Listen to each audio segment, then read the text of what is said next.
Asmara Simbolon. Di sini saya akan menjelaskan sedikit tentang apa itu data vektor dan data raster. Jadi yang pertama data vektor. Data vektor itu merupakan jenis data spasial yang digunakan untuk merepresentasikan objek-objek nyata di permukaan bumi. Nah, data vektor ini mempunyai 3 jenis data. Yang pertama titik, yang kedua garis, yang ketiga poligon. Kalau untuk titik ini bisa digunakan untuk menggambarkan wilayah kayak lokasi sumur, menara, atau sekolah. Untuk garis itu bisa digunakan untuk menggambarkan jalan, sungai, atau pipa. Terus untuk poligon. Kalau poligon itu biasanya digunakan untuk menampilkan batas desa, area hutan, atau danau. Nah, di sebelah kanan ini ada gambar yang nunjukin 3 contoh visualisasi. Yang pertama itu titik untuk lokasi spesifik, terus garis untuk fitur linear seperti sungai, terus poligon untuk area wilayah tertentu. Selanjutnya ada data raster. Data raster itu merupakan representasi data spasial dalam bentuk grid atau piksel.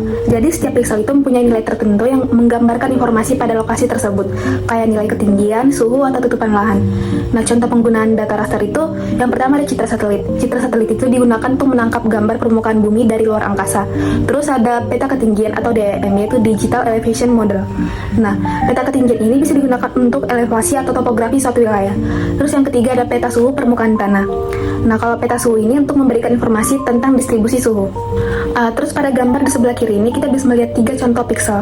Yang pertama piksel yang mempunyai titik merah. Nah, piksel ini biasanya digunakan untuk menunjukkan titik di daerah tertentu. Terus yang di bawahnya atau yang di tengah, piksel berwarna menggambarkan garis atau fitur linear. Dan yang paling bawah ada piksel yang membentuk area untuk representasi wilayah atau poligon. Nah, selanjutnya kita masuk ke contoh perbandingan data vektor dan data raster. Nah, di sebelah kiri kita bisa melihat representasi vektor. Perhatikan bagaimana bentuk objek ini memiliki garis tepi yang halus dan jelas dengan batas-batas yang presisi. Data vektor ini sangat ideal ketika kita membutuhkan ketepatan geometris dan detail yang tajam.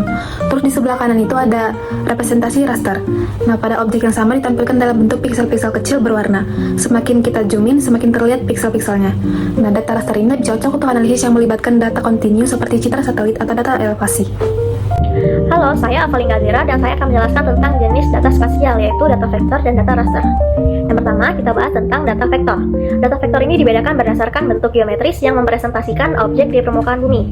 Jadi ada 3 bentuk utama, yaitu titik, garis, dan poligon. Yang pertama itu ada titik, digunakan untuk mempresentasikan objek tunggal tanpa luas, contohnya seperti sumur, sekolah, atau menara. Kedua ada garis, itu digunakan untuk objek yang memiliki panjang tetapi tidak memiliki luas, misalnya jalan, sungai, atau jaringan pipa.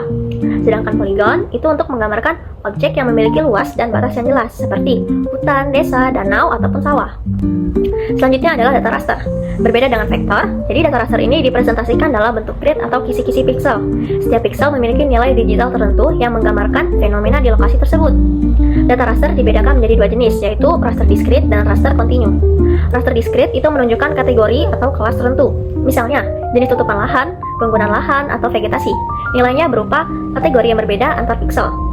Sedangkan raster kontinu menggambarkan fenomena yang bersifat bertahap atau bergradasi. Contohnya, suhu, elevasi, dan curah hujan. Jadi, nilai antar piksel saling berhubungan dan membentuk pola kontinu di permukaan bumi. Nah, secara singkat, data vektor itu cocok untuk menampilkan objek yang memiliki bentuk dan batas yang jelas. Sedangkan data raster itu lebih cocok untuk fenomena alam yang berubah secara bertahap di seluruh area. Nama saya Ronca Sembiring dengan NPM 23541510. Saya akan menjelaskan mengenai bagian ketiga, yaitu metodologi atau cara mendapatkan data vektor maupun data raster. Yang pertama, cara mendapatkan data vektor itu, data vektor umumnya diperoleh melalui pengukuran langsung maupun proses digitalisasi dari sumber spasial lain.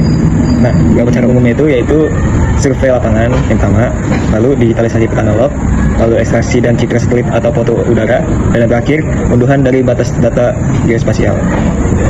Lalu, cara mendapatkan data raster antara lain, data raster biasanya diperoleh dari sensor peninggalan jauh, hasil interpolasi data titik atau unduhan citra spasial.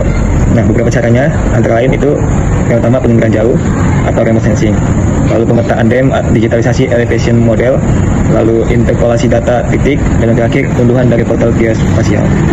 Nah, ini adalah contoh data vektor dan data raster, perbedaannya. Halo, saya Salvandrina Savalian. Di sini saya akan menjelaskan kelebihan dan kekurangan data vektor dan raster. Kelebihan pertama data vektor yaitu akurat. Data vektor mempresentasikan objek geografis menggunakan titik, garis, dan poligon dengan koordinat yang presisi. Ini sangat penting untuk pemetaan kadaster, batas administrasi, dan survei geotik yang membutuhkan akurasi tinggi. Yang kedua, filenya kecil. Karena menyimpan koordinat-koordinat kunci, ukuran file vektor jauh lebih efisien dibanding raster. Yang ketiga, mudah dianalisis topografinya. Data vektor memungkinkan kita melakukan analisis spasial kompleks seperti overlay, buffer, network analysis, dan analisis kedekatan dengan mudah. Hubungan antar objek seperti bersebelahan, berpotongan, atau di dalam dapat diidentifikasi dengan baik. Yang keempat, skala bebas. Ini merupakan keunggulan besar vektor. Dia bisa memperbesar atau memperkecil peta tanpa kehilangan kualitas visual. Garis tetap tajam di semua skala tampilan. Kelebihan yang kelima, cocok untuk data diskrit. Vektor ideal untuk mempresentasikan objek dengan batas yang jelas seperti jalan, sungai, bangunan, dan batas administratif. Sekarang kita lanjut ke kekurangan data vektor. Kekurangan data vektor.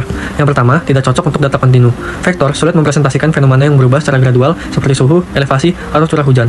Data seperti ini lebih natural dalam format raster. Kekurangan yang kedua, proses digitalisasi rumit. Membuat data vektor memerlukan proses digitasi manual yang memakan waktu, terutama untuk objek kompleks dengan banyak detail. Dan kekurangan yang ketiga atau yang terakhir, kurang efisien untuk area luas. Untuk mempresentasikan area yang sangat luas dengan detail tinggi, jumlah vertex bisa menjadi sangat banyak dan membebani sistem. Lalu selanjutnya, kelebihan data raster. Kelebihan yang pertama, cocok untuk analisis spasial skala besar. Raster sangat efektif untuk analisis DEM atau Digital Evaluation Model, perhitungan slope, aspek phase rate, dan pemodelan hidrologi. Format gridnya memudahkan perhitungan matematis antar sel. Kelebihan yang kedua, mudah dikombinasikan dengan citra satelit. Karena citra satelit dan foto udara secara alami berbentuk raster, integrasi dengan data penginderaan jauh menjadi sangat mudah dan natural. Kekurangan data raster yaitu, yang pertama, ukuran file besar. Setiap sel dalam grid harus menyimpan nilai sehingga file raster bisa mencapai ratusan megabyte bahkan gigabyte, terutama dengan resolusi tinggi. Kekurangan yang kedua, akurasi bentuk rendah. Objek dengan batas tajam seperti jalan atau bangunan akan terlihat bergeligi. Karena keterbatasan resolusi grid, semakin kecil ukuran pixel, semakin baik representasinya, tetapi ukuran file juga semakin besar. Yang ketiga, nilai bisa blur saat diperbesar. Ketika raster di zoom, melewati resolusi aslinya, gambar menjadi kabur atau menunjukkan pixel-pixel individual, tidak seperti vektor yang tetap tajam. Kekurangan yang terakhir, keterbatasan untuk data diskrit. Meskipun bisa mempresentasikan data kategorikal, raster kurang efisien untuk objek diskrit karena harus menyimpan nilai untuk setiap sel, bahkan area kosong. Mungkin cukup sekian penjelasan dari saya. Terima kasih.